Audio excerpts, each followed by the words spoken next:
నమస్తే, welcome to Abhinav Bharat. సరస్సులు, జలాశయాలు, ఉద్యానవనాలు, ఇతర బహిరంగ స్థలాల ఆక్రమణదారులపై ఉక్కుపాదం మోపుతున్న ముఖ్యమంత్రి రేవంత్ రెడ్డికి పార్టీలకు అతీతంగా మద్దతు లభిస్తోంది. గతంలో ఎన్నడూ లేని విధంగా కొత్తగా నిర్మాణంలో ఉన్న భవనాలను హైదరాబాద్ పరిసర ప్రాంతాలలో నిర్దాక్షిణ్యంగా కూల్చివేస్తున్నారు. ఆక్రమణదారులు, బిల్డర్లు, రాజకీయ నాయకులను సీఎం ఆదేశాలు షాక్కు గురి చేస్తున్నాయి. ముఖ్యమంత్రి మద్దతుతో కష్టతరమైన పనిని అధికారులు చిత్తశుద్ధితో సునాయాసంగా నిర్వహిస్తున్నారు. బిగ్ బిల్డర్లు, ప్రభావవంతమైన వ్యక్తుల ఆక్రమణలను హైడ్రా లక్ష్యంగా చేసుకుంది. అక్రమంగా నిర్మించిన విల్లాలు, వాణిజ్య, ఇతర నిర్మాణాలను తొలగిస్తోంది. దీంతో గత కొన్ని రోజులుగా నగర శివార్లలో ప్రజలు, ఇతరుల నుంచి హైడ్రా విస్తృతంగా ప్రశంసలను అందుకుంటోంది. సీఎం రేవంత్ రెడ్డికి ప్రజల నుంచి ఊహించని స్థాయిలో మద్దతు లభిస్తోంది.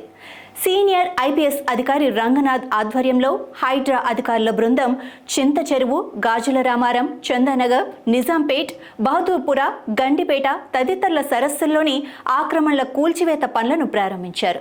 కొన్ని చోట్ల బిల్డర్లు, స్థానిక నాయకులు, ఎమ్మెల్యేల నుంచి వ్యతిరేకత వచ్చినా రంగనాథ్ పోలీసు రక్షణ తీసుకొని శరవేగంగా ఆపరేషన్ కొనసాగిస్తున్నారు. ఈ క్రమంలో హైదరాబాద్లోని జూబ్లీహిల్స్లో జీహెచ్ఎంసీ గోడ కూల్చివేతకు సహకరించినందుకు ఎమ్మెల్యే దానం నాగేంద్రపై కూడా కేసులు నమోదయ్యాయి.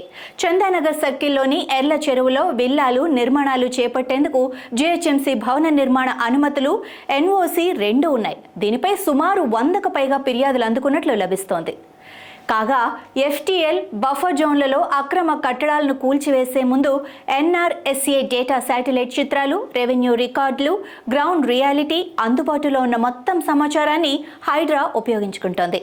ఉస్మాన్ సాగర్లోని బఫర్ జోన్లో Green Co group, Oro sports village, Palamuru grill తదితర 100 కోట్ల విలువైన ప్రాజెక్టులు ఒక్కసారిగా నేలకూలిన వీడియోలను చూసిన హైదరాబాదీలు ఒకంత ఉలిక్కిపడ్డారు. కాగా నిజాం కాలం నాటి 2 ప్రధాన తాగునీటి వనరులు ఉస్మాన్ సాగర్, జీవో 111 కింద వచ్చే హిమాయత్ సాగర్ పరిధిలో దశాబ్దాల కాలం నుంచే భారీ అక్రమ నిర్మాణాలు వెల్లువెత్తాయి. సరస్సుల కాలుష్య నివారణకు అన్ని చర్యలు తీసుకుంటున్నామని, మాస్టర్ ప్లాన్ రూపొందిస్తామని మాజీ ముఖ్యమంత్రి కేసీఆర్ కూడా ఎన్నికలకు ముందు హామీ ఇచ్చిన సంగతి తెలిసిందే. అయితే ఒకప్పుడు హైదరాబాద్, సికింద్రాబాద్ జంట నగరాల తాగునీటి అవసరాలను తీర్చిన 2 సరస్సులను కృష్ణా, గోదావరి జలాలపై బ్యాంకింగ్ చేస్తున్నందున వాటిని వినియోగించుకోవటం లేదని, కాబట్టి జీవో 111 అవసరం లేదని బీఆర్ఎస్ నేతలు పేర్కొంటున్నారు. కాగా సరస్సుల చుట్టూ భారీ నిర్మాణాలు ప్రారంభమవగా కొత్త వెంచర్లు రాబోతున్నాయి. వీటి వనరులను ల్యాండ్ షార్కులు మింగేస్తున్నాయి. ఇది గమనించిన రేవంత్ రెడ్డి ముఖ్యమంత్రిగా బాధ్యతలు స్వీకరించిన వెంటనే వివాదాస్పద జీవో 111ను రద్దు చేసి నిలిపివేశారు. గతంలో జీవో 111 ఏదో ఒక రోజు రద్దు అవుతుందన్న ఆశతో చాలా మంది ఆ ఏరియాలో భూములు కొనుగోలు చేశారు. జీవో 111లోని భూమి ధర కూడా పరిమితుల కారణంగా తక్కువగా ఉండటంతో కొనుగోలు చేశారు.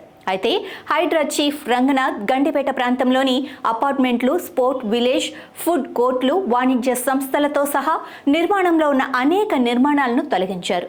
భారీ కూల్చివేత యంత్రాలతో పనులు పూర్తి చేశారు. అడ్డుకునేందుకు ప్రయత్నించిన వారిని పోలీసులు అదుపులోకి తీసుకున్నారు.